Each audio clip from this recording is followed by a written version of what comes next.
Hello guys, how are you all? I hope you all are doing absolutely fine. मेरा नाम है सौरभ और आप देख रहे हो मेरा यूट्यूब चैनल। आप सोच रहे होंगे ये क्या सेटअप बना रखा है मैंने। तो काफ़ी टाइम पहले ही, मतलब कुछ समय पहले ही मेरा माइक ख़राब हो गया था, तो कुछ वीडियोस मैंने जो है मोबाइल को पकड़ के ही बनाया था। तो आज ये सेटअप लगा लिया है, तो अच्छा ही लग रहा था, तो फिर बना देते हैं। तो गाइस, आज की जो वीडियो है काफ़ी ज़्यादा इंटरेस्टिंग होने वाली है, क्योंकि आज कुछ ऐसे सवाल मैं पूछने वाला हूँ सौरभ भाई से, एंड वो जवाब देंगे। सौरभ भाई यानी मैं खुद। तो मैं कुछ सवाल पूछूंगा सौरभ भाई से, एंड सौरभ वो जवाब देंगे। एंड ऐसे सवाल रहेंगे जो शायद बहुत सारे लोगों के मन में आता है।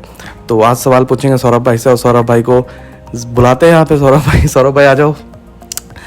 सौरभ भाई आ चुके हैं। सौरभ भाई से पूछेंगे। सौरभ भाई वेलकम। पहले तो देख सकते हो जैसे कि सौरभ भाई मेरे साथ बैठे हुए हैं, एंड बोलोगे कि फिर भाई सौरभ भाई अगर बैठे तो तुम कौन हो? तो भाई मैं एक व्यूअर के अंदर की आत्मा हूँ, जो कि कुछ सवाल पूछना चाहता है सौरभ भाई से, और वो जो सवाल वो मेरे मुंह से निकलेगा सौरभ भाई के लिए, और सौरभ भाई उसका जवाब देंगे।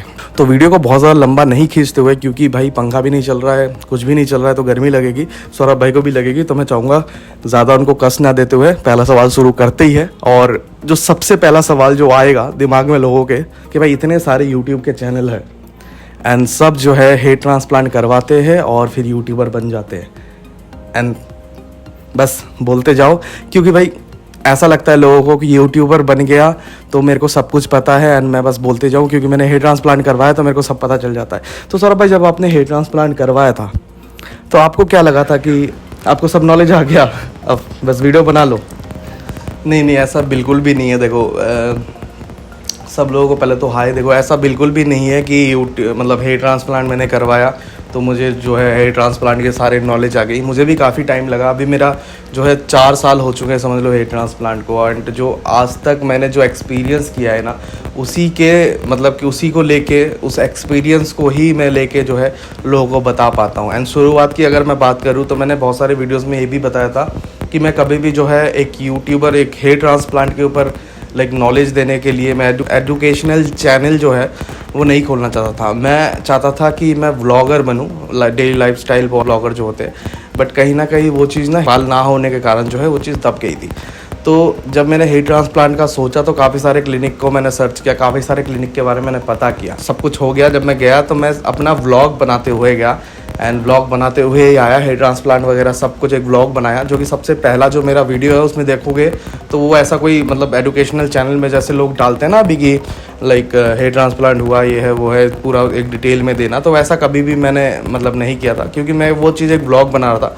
प्लस जब लास्ट में मैंने वो वीडियो मैं डालता भी नहीं, बट लास्ट में जब मैंने वो सारी चीज़ें एक असेंबल किया क्लिप सारे, तो मेरी मम्मी ने मेरे को लाइक सजेस्ट किया कि जैसे कि मैंने उनको काफ़ी सारे वीडियोस दिखाया भी था, देखो मम्मी इन्होंने जो है ट्रांसप्लांट करवाया, इनका इतना अच्छा आ गया, इन्होंने भी करवाया इतना अच्छा आ गया। तो उन्होंने मुझे बताया कि तुम जब कैमरा के सामने तुम इतना ज़्यादा कॉन्शियस नहीं होते हो, कि मतलब कि मैं उस टाइम कैमरा जो है फेस कर लेता था, हालांकि बहुत कॉन्शियस थोड़ा बहुत था उस टाइम भी, मतलब बहुत ज़्यादा नहीं लेकिन थोड़ा बहुत था। लेकिन मम्मी को ये था कि तुम भी कर सकते हो, तुम भी लोगों की हेल्प कर सकते हो, अगर तुमको जो भी तुम्हारे अंदर जो भी चीज़ें हैं, तुमने कैसे क्या क्लिनिक सर्च किया, क्या किया नहीं किया, और भी लोगों को अगर ये चीज़ें बताओगे तो उनको हेल्प मिलेगी। तो मम्मी ने मेरे को उस टाइम बताया, तो मैंने लाइक वीडियोस डालना स्टार्ट किया। लेकिन तब मेरे दिमाग में इतना चीज़ें नहीं था कि इतने 4 साल तक मैं यूट्यूब में लाइक इसके बारे में, हेयर ट्रांसप्लांट के बारे में बोलूँगा। प्लस जो है इतने सारे उस टाइम, जिस टाइम मेरे को हेयर ट्रांसप्लांट करवाना था, तो फ्रॉड क्लिनिक उस टाइम भी खुले हुए थे। फ्रॉड क्लिनिक से लोगों को बचना था, लेकिन उस टाइम जो है मुझे उतना नॉलेज नहीं था। उस टाइम जो है लोगों को बचाना चाहिए था मेरे को। जैसे मैं अभी वीडियोस बना रहा हूँ जिसमें कि मैं ऐसे क्लिनिक्स के बारे में बता रहा हूँ जिसमें कि लोगों को नहीं जाना चाहिए, अगर वो जाते हैं तो थोड़ा सा रिस्क हो सकता है उनके लिए। तो उस टाइम अगर मेरे को इतना नॉलेज होता जितना आज की डेट में, तो शायद ये सारे जो वीडियोज़ अभी बना रहा हूँ उस टाइम बना रहा होता मैं।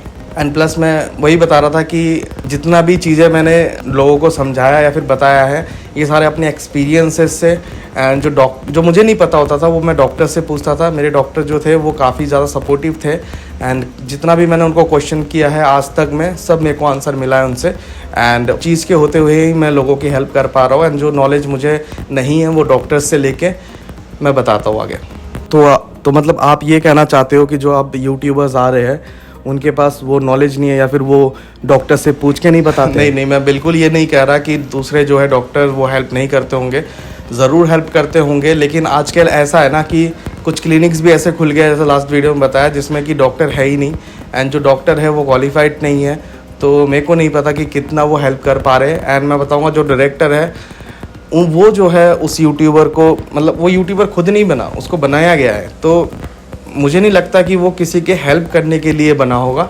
जाहिर सी बात है बीच में पैसों की बात आ जाती है, जहाँ पे पैसे की बात आ जाती है वहाँ पे कहीं ना कहीं कॉम्प्रोमाइज़ होता है। एंड मैं ये चीज़ समझता हूँ कि कुछ यूट्यूबर्स है जो कि सिर्फ पैसा देखते हैं, और सिर्फ पैसा जो देख रहा है ना वो आपको गलत भी क्लिनिक में भेज देगा, उसको कोई फ़र्क नहीं पड़ता क्योंकि आप उसके कुछ नहीं हो। लेकिन जो एक इमोशन जुड़ा हुआ है ना बालों के साथ, वो सिर्फ कुछ ही लोग समझ सकते हैं जो कि सही में उस दौर से गुजर चुके हैं एंड सही में इमोशनली अटैच्ड है उन बंदों से जो वो चीज़ें उनके साथ भी फेस हो रहा होगा। और मैं ये समझता हूँ कि जो चीज़ें मैं देख चुका हूँ, जो चीज़ें मैं फेस कर चुका हूँ, मैं नहीं चाहूँगा कि कोई बंदा उसी चीज़ से गुजर रहा है और मैं उसको धोखा दूँ। बाकी तो आप समझ लो। अच्छा, तो ये बात तो कंसिडर कर सकते हैं। हाँ, ये बात कंसिडर कर सकते हैं। इनफैक्ट जब अगर मैं आपकी पहली वीडियो देखूं तो यस, ये चीज़ तो आपने बोला हुआ है। पहली वीडियो क्या, कुछ वीडियोस के बाद ही आपने ये बोला था। प्लस एक यूट्यूबर, दूसरा यूट्यूबर है, उसके चैनल पे भी आपने कुछ ऐसे बताया था। ठीक है, ये तो हो गया। चलो, अगर ये क्लियर हो गया तो अब सेकंड क्वेश्चन पे आते हैं। सेकंड क्वेश्चन भी बहुत इंपॉर्टेंट है और बहुत सारे जो है व्यूअर्स के मन में ये टॉपिक आता ही है कि भाई क्लिनिक इतने सारे हैं इंडिया में, इतने सारे क्लिनिक है और हर एक क्लिनिक का जो है कॉस्ट अलग है। कोई 10 रुपये ले रहा है, कोई 20 रुपये ले रहा है, यहाँ तक कि 100 रुपये तक भी कॉस्ट जा रहा है, उससे ऊपर भी जा रहा है। तो सौरभ भाई, इसके ऊपर अगर आप कुछ कहना चाहो कि ऐसा क्यों, मतलब डिफ्रेंशिएट क्यों इतना कॉस्ट में, तो इसके ऊपर तो इस सवाल के ऊपर मैं बताना चाहूँगा कि देखो बहुत सारे क्लिनिक है, जैसे कि बताया भाई ने, बहुत सारे क्लिनिक है और बहुत सारे क्लिनिक है और सारे क्लिनिक्स का जो है कॉस्ट अलग है। कोई 10 रुपये पर ग्राफ्ट ले रहा है, कोई 15 रुपये पर ग्राफ्ट ले रहा है, कोई 100 रुपये ले रहा है, तो कोई 200 ले रहा है। तो भाई चीज़ें जो है, मैं अगर 3 मोटे चीज़ें बताऊँ कि भाई एक तो क्लिनिक का एक्सपेंसेस, क्लिनिक क्या चीज़ें, मतलब कितना बड़ा स्पेस है, क्या चीज़ें वो फैसिलिटीज़ दे रही है, कितना उनका मंथली एक्सपेंसेस हो रहा है, इसके ऊपर प्लस वो क्या क्या इक्विपमेंट यूज़ कर रही है, क्या वो एडवांस इक्विपमेंट्स यूज़ कर रही है। एडवांस इक्विपमेंट्स यानी हाइपोथर्मल सॉल्यूशन, सफायर ब्लेड, पंचेस जो हैरिस पंचेस होता है, या फिर की पेन प्लांटर, या फिर DHI पेन, ये सारे जो चीज़ें हैं ये एडवांस इक्विपमेंट में आता है। और ये सारे चीज़ें बहुत हाई कॉस्ट के आते हैं, मतलब सस्ते नहीं है, ये बहुत ज़्यादा कॉस्ट के आते हैं। तो अगर ये सारी चीज़ें अगर यूज़ कर रहे हैं तो ऑब्वियसली रेट ज़्यादा होगा। प्लस थर्ड पॉइंट है कि अगर डॉक्टर क्वालिफाइड है, चलो अगर किसी डॉक्टर का क्लिनिक है, एक डॉक्टर तो वो हो गया, और अगर उन्होंने 2 डॉक्टर और हायर करा हुआ है जो कि क्वालिफाइड है, और मैं सबसे मिनिमम बताऊँ, अगर 1.5 लाख रुपए भी एक डॉक्टर को अगर वो डॉक्टर सैलरी दे रहे हैं तो 3 लाख तो वही बन जाते हैं। तो मंथली अगर एक्सपेंसेस जोड़े तो काफ़ी ज़्यादा हो जाता है। तो इस कारण जो है काफ़ी सारे क्लिनिक कॉस्ट ज़्यादा लेती है, लेकिन सारे जो क्राइटेरियाज है अगर वो फॉलो करती है तो वो क्लिनिक अच्छा है। दूसरी बात, अगर कोई क्लिनिक सस्ता ले रही है तो हो सकता है कि उनका छोटा सा क्लिनिक हो जिसमें कोई फैसिलिटीज़ ना हो। दूसरा कि जो क्लिनिक में जो टेक्निक यूज़ हो रहा है, उसमें जो इक्विपमेंट यूज़ हो रहा है वो सस्ते वाले हो, जिसमें कोई हाई कॉस्ट वाले, जैसे कि मैंने नाम बताया, वो सारे कुछ भी यूज़ ना हो। तीसरा, टेक्नीशियन वर्क हो। कोई एक किसी ने क्लिनिक खोल दिया, जैसे कि मैंने बताया, क्लिनिक खोल के बैठ के उसमें डॉक्टर भी क्वालिफाइड नहीं है, टेक्नीशियन बिठा रखा है, टेक्नीशियन काम है, तो ऑब्वियसली डॉक्टर क्वालिफाइड नहीं है तो पैसे कम देने पड़ेंगे डॉक्टर को। टेक्नीशियन है तो उनको पैसे बहुत ही कम देने पे हो जाता है। तो हाँ, ये सारी चीज़ें हैं। अगर क्लिनिक ऐसे अगर चल रही है तो वहाँ का ऑब्वियसली 10 रुपये से 15 रुपये से ऊपर कॉस्ट नहीं जाना चाहिए। अगर सब कुछ जो कि मैंने बताया कि क्राइटेरियाज जो फॉलो कर रही है कोई क्लिनिक, तो ऑब्वियसली जो है कॉस्ट हाई होगा। प्लस ये चीज़ मैं इसलिए भी कह सकता हूँ, जो लास्ट क्लिनिक मैंने बताया था कि इस क्लिनिक में नहीं जाना या फिर ये क्लिनिक अच्छा नहीं है, क्योंकि वो सारी चीज़ें जो फॉलो करनी चाहिए क्लिनिक को वो नहीं फॉलो कर रही है। उसमें से एक ये भी है कि डॉक्टर क्वालिफाइड नहीं है, प्लस जो है वो लोगों को जो है गलत भी बता रही है कि जो है डॉक्टर है, क्वालिफाइड डॉक्टर है, प्लस बहुत अच्छे जो है रिज़ल्ट है उनके। 2 चीज़ें हैं, एक तो रिज़ल्ट तो अभी पता ही नहीं, क्योंकि जो 2-3 महीने में क्या ही रिज़ल्ट आ जाएगा क्लिनिक का कोई, एंड दूसरी बात कि डॉक्टर के बारे में गलत कह रहे हैं। आपके इसी जवाब से एक मैं और बताना, मतलब क्वेश्चन उठाना चाहूँगा सौरभ भाई, जैसे कि मैंने आपने जो बताया कि जो क्लिनिक है वो जो है डॉक्टर ऐसे अनक्वालिफाइड डॉक्टर रख के जो है पैसे कमा रही है बेसिकली। पर मैंने जितना सुना है सौरभ भाई कि उस क्लिनिक में जो डॉक्टर है वो तो बाहर से पढ़ के आई है, मतलब बाहर से डॉक्टरेट करके आई है ना। तो जितना इंडिया में माना जाता है जो बाहर से मतलब पढ़ के आ रहा है उसका तो और ज़्यादा लेवल हाई हो जाता है ना। तो आपने ऐसा क्यों बोला कि वो सही नहीं है, या फिर ऐसा क्या रीज़न है? तो ज़रूर मैं ये क्वेश्चन का जवाब देना चाहूँगा एंड काफ़ी सारे लोगों को ये भी आंसर ज़रूर पता होना चाहिए कि अगर कोई बाहर से एमडी डॉक्टरेट करके आता है ना, एमडी की पढ़ाई करके आता है, जैसे कि इन डॉक्टर ने जो है चाइना से करा हुआ था, तो चाइना से एमडी जो एक डिग्री होती है वो जो हासिल करते हैं वो एक्चुअल में एमबीबीएस होता है, क्योंकि चाइना में एमबीबीएस नहीं होता, वो डायरेक्टली एमडी ही होता है। जो इंडिया में एमबीबीएस होता है उसकी मान्यता और वहाँ की एमडी की जो मान्यता है वो सेम है। तो अगर कोई एमडी करके इंडिया में आता है, इंडिया में आकर अगर वो एमडी बोलता है अपने आप को, तो वो एमडी नहीं माना जाता, वो एमबीबीएस माना जाता है। एमडी के लिए उनको फिर से पढ़ाई करनी पड़ेगी। एंड एमबीबीएस डॉक्टर जो है वो क्वालिफाइड डॉक्टर नहीं होता हेयर ट्रांसप्लांट करने के लिए। तो इस चीज़ को हाँ मानता हूँ मैं, लोग जो है ये चीज़ कंफ्यूज हो जाते हैं लोग इस चीज़ को लेके कि भाई बाहर से जो है एमडी करके आई है वो एंड क्वालिफाइड, ऑब्वियसली क्वालिफाइड है, प्लस जो है बाहर यानी फॉरेन से अगर कुछ पढ़ाई करके आई है तो उसको और ज़्यादा मतलब लोग समझते हैं कि बहुत ज़्यादा और चीज़ है। तो ये चीज़ मैं बोलूँगा कि ऐसा नहीं है, बिल्कुल भी ये गलत है। तो ये चीज़ को समझने की बात है भाई कि अगर बाहर से कोई एमडी करके आया है तो इसका मतलब कि वो एमबीबीएस करके आया है, ना कि एमडी करके आया है, क्योंकि बाहर एमबीबीएस नहीं होता है, एमबीबीएस को ही एमडी कहा जाता है वहाँ। अरे भाई साहब मैं बोलूँगा, मतलब मेरे को भी नहीं पता था ऐसा तो मतलब मुझे भी ऐसा लगता था कि बाहर से अगर कोई डॉक्टर बन के आ रहा है या फिर बाहर से कोई पढ़ाई करके आ रहा है तो उसका लेवल और हाई हो जाता है। लेकिन यहाँ तो मुझे लग रहा है कि उल्टा हो गया है डॉक्टर के मामले में। मैं तो बोलूँगा ये तो एक बहुत बड़ा एक डिबेट का पार्ट बन सकता है अगर इस बात को उठाए। चलो जितने बंदे को समझ में आया होगा कि सौरभ भाई क्या बोलना चाहते हैं, मेरे को तो आ गया, मैं होप आप लोगों को भी समझ में आ गया हो। नहीं आया तो एक बार कमेंट कर देना, या सौरभ भाई का जो इंस्टाग्राम आपको ऊपर दिख रहा होगा उस पर एक बार आप मैसेज ज़रूर कर देना, सौरभ भाई आपको अच्छे से समझा देंगे। सौरभ भाई एक क्वेश्चन और है जो काफ़ी सारे जो है लोगों के मन में आता ही होगा ऑब्वियसली। सौरभ भाई देखो इतने सारे इंडिया में क्लिनिक है, तो आप सिर्फ hair free and hair grow का ही नाम क्यों लेते हो? मतलब hair free and hair grow, hair free and hair grow, ऐसा लगता है कि hair free and hair grow को आप प्रमोट कर रहे हो, ऐसा मतलब क्यों? और भी तो क्लिनिक है, उनके बारे में क्यों नहीं बताते आप?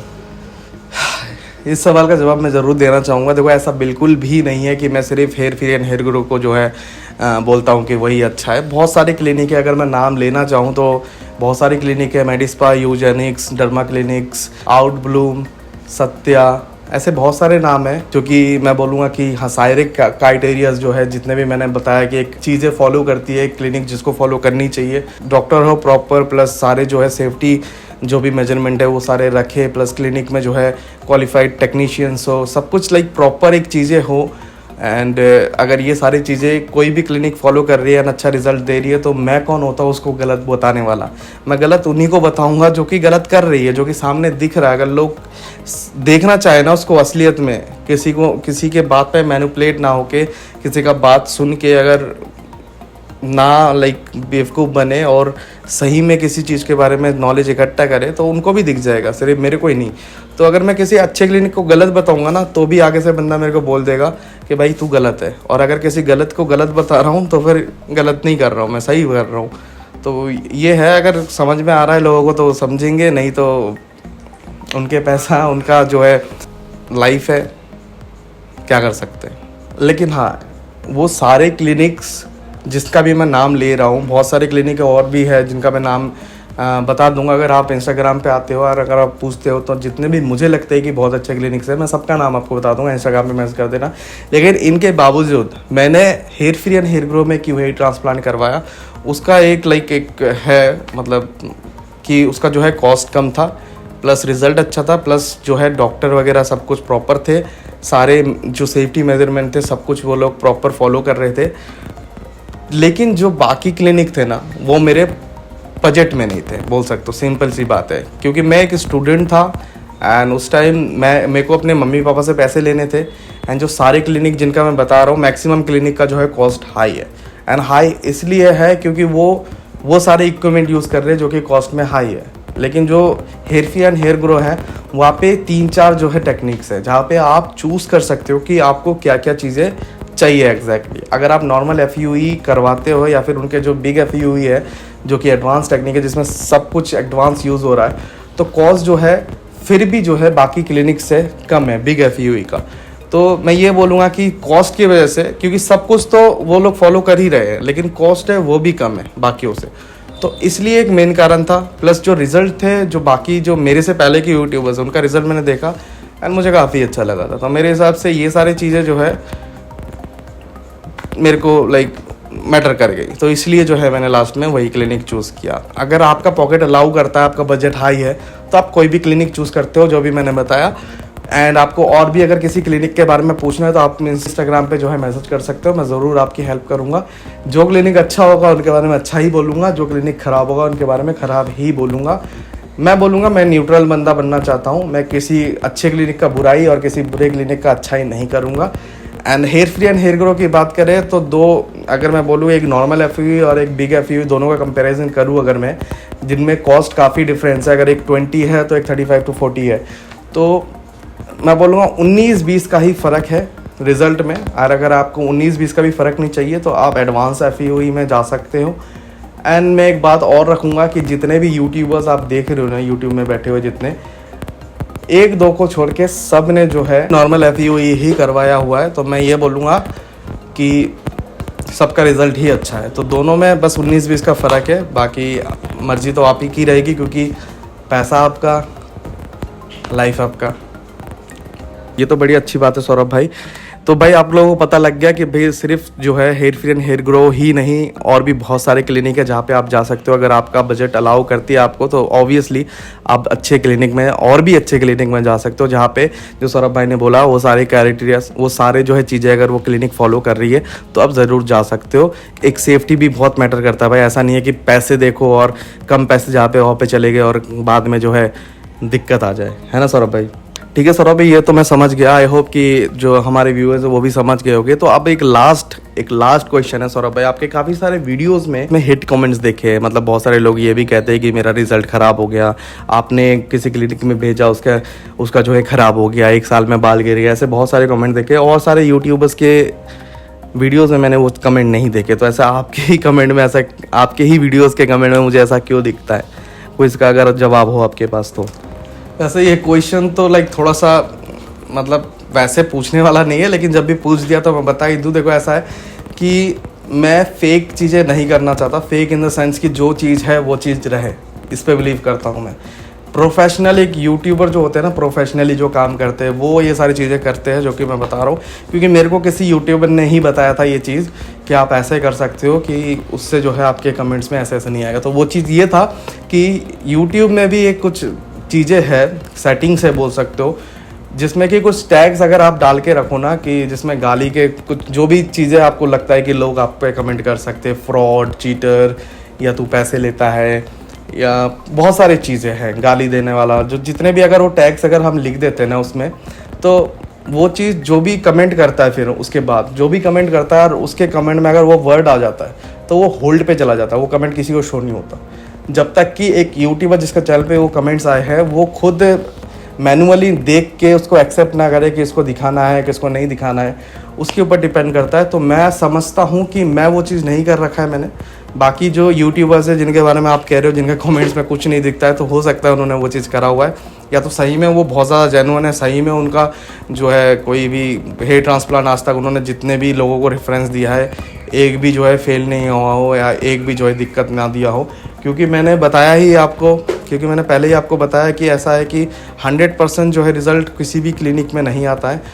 2% लोग ऐसे हैं जिनमें जो है ये दिक्कत आती है, चाहे वो जितना भी कुछ भी कर ले, उनका जो है रिज़ल्ट अच्छा नहीं आ सकता। 2% लोगों का मैं यही बोलूँगा कि वो 2% ही लोग हैं जो कि मेरे कमेंट बॉक्स में आपको दिखते होंगे, हेड कमेंट करने वाले।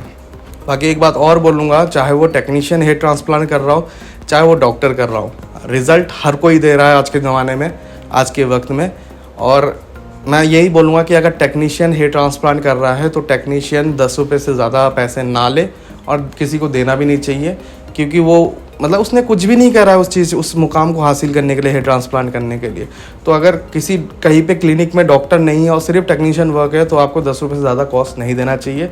दूसरी बात, अगर कोई क्लिनिक में डॉक्टर प्रॉपर है, सब कुछ है, तभी आपको ज़्यादा कॉस्ट देना चाहिए। किसी भी यूट्यूबर की सुनो कि भाई प्रॉपर डॉक्टर है, सब कुछ है, और आप जाते हो हेयर ट्रांसप्लांट करवा लेते हो जहाँ पे टेक्नीशियन वर्क हो गया आपका, और जहाँ पे आपका 10 रुपये पर ग्राफ्ट में होना था वहाँ पे आपने 25 या 20 रुपीज़ पर ग्राफ्ट दिया है, तो लॉस आपका है 2 तरीके से। एक तो पैसा गया, एक तो पैसा आपने ज़्यादा दिया, वो तो एक तरीके से फ्रॉड हुआ। लेकिन दूसरा, अगर वाइल्ड ट्रांसप्लांट कुछ ऐसा चीज़ हो जाए जो कि एक डॉक्टर ही टैकल कर सकता है, एक टेक्नीशियन नहीं कर सकता, वैसा कुछ चीज़ हो गया, दोस्तों, ऐसे मैंने वीडियोस बनाए हुए हैं जिसमें कि टेक्नीशियन लोगों ने हेयर ट्रांसप्लांट करा और पेशेंट की मौत हो गई। तो ये एक लाइफ को भी रिस्क में डालती है, तो डिसीजन जो है सोच समझ के लेना चाहिए। इस लाइक मैं तो इतना ही बोलूँगा।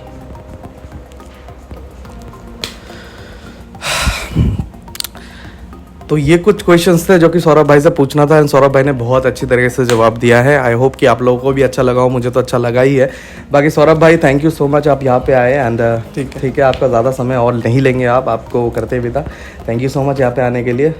मिलते हैं आपसे फिर कभी और ऐसे ही क्वेश्चंस लेके आएंगे, आप ज़रूर फिर से आना, ठीक है सौरभ भाई। चलो तो भैया जिसको ये वीडियो समझ में आई हो एक लाइक ज़रूर कर देना है। एंड सौरभ भाई ने जो जवाब दिया है मेरे को तो बहुत अच्छा लगा और बहुत अच्छे तरीके से उन्होंने समझा दिया कि क्या चीज़ें लाइक सही में हो रही है अभी इस हेयर ट्रांसप्लांट के इंडस्ट्री में। तो मैं चाहूँगा आप लोग ना फंसो, एंड सौरभ भाई जो भी समझा रहे हैं उस चीज़ को समझो। सौरभ भाई जो कहते हैं ना कि सुनो सबकी करो अपनी, तो वही चीज़ मैं भी बोलूँगा कि भाई सबकी वीडियोस देखो, सबकी बातें सुनो, नॉलेज लो, लेकिन किसी पे मैनिपुलेट ना हो, किसी के बातों पे मैनिपुलेट ना हो, मतलब किसी पे डिपेंड ना हो, एंड अपने दिमाग से जो है अपना हेयर ट्रांसप्लांट बहुत अच्छी तरीके से बहुत सक्सेसफुली करवा सको आप, यही मेरी आशा रहेगी। तो फिर इस वीडियो को यहीं पे ख़त्म करते हैं, मिलते हैं आपसे नेक्स्ट वीडियो पे। इस वीडियो को लाइक कर देना, नए हो तो चैनल को सब्सक्राइब कर देना। मिलते हैं नेक्स्ट वीडियो में, तब तक के लिए खुश रहो, हेल्दी रहो।